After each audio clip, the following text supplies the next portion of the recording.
नमस्कार दोस्तों, आर के कंसल्टेंसी में आप सबका स्वागत है। तो आज हम बात करने वाले हैं कि एनजीओस किस तरह से सीएसआर फंड लेकर के अपना काम आगे बढ़ा सकती हैं। जैसा कि नीति आयोग में रजिस्टर्ड हैं कुछ एनजीओस, तकरीबन 1,66,643, और ऐसी कई एनजीओस हैं जो नीति आयोग में रजिस्टर्ड भी नहीं हैं। लेकिन उनमें से आप सब जानते हैं कि बहुत कम ही एनजीओ ऐसी हैं जो सही मायने में फील्ड में काम कर पाती हैं, और उसका मेन कारण है कि फंड की कमी।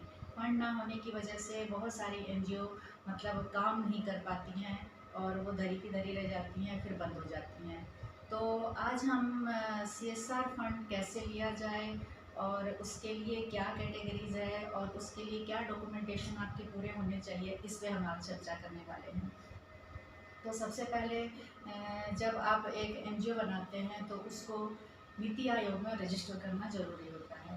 नीति आयोग में रजिस्टर करने से आप एक एनजीओ पोर्टल में गवर्नमेंट की नज़र में आपकी एनजीओ आ जाती है, ताकि आप उससे फिर किसी भी सरकारी प्रोजेक्ट में अप्लाई करने के लिए एलिजिबल हो जाते हैं। लेकिन जैसा कि सबको पता है कि सरकारी प्रोजेक्ट को अप्लाई करना और उसे हासिल करना इतना आसान नहीं होता है। तो इसलिए लोग सीएसआर फंड की तरफ अग्रसर होते हैं।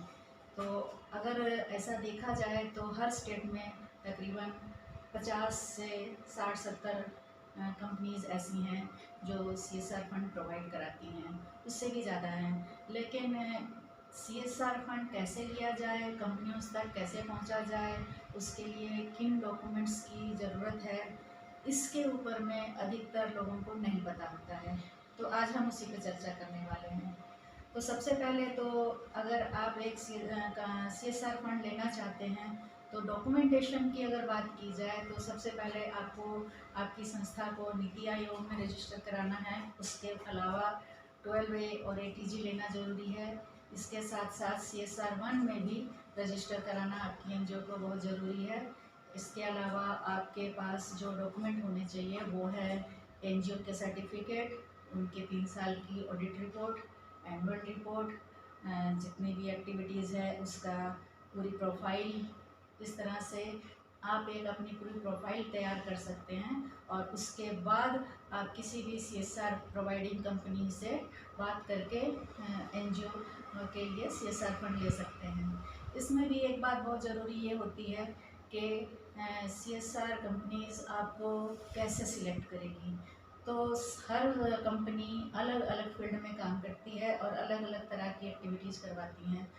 तो इसलिए सबसे पहले ज़रूरी होता है कि आप अपनी एक ऐसी प्रोफाइल तैयार करें जिसमें आप अपनी एक्टिविटीज़ की एक पूरी फाइल होनी चाहिए कि आप किस फील्ड में काम कर रहे हैं और आपकी एक्टिविटीज़ किस फील्ड में ज़्यादा है। उसके हिसाब से ही सीएसआर फंड आपको मिल सकता है।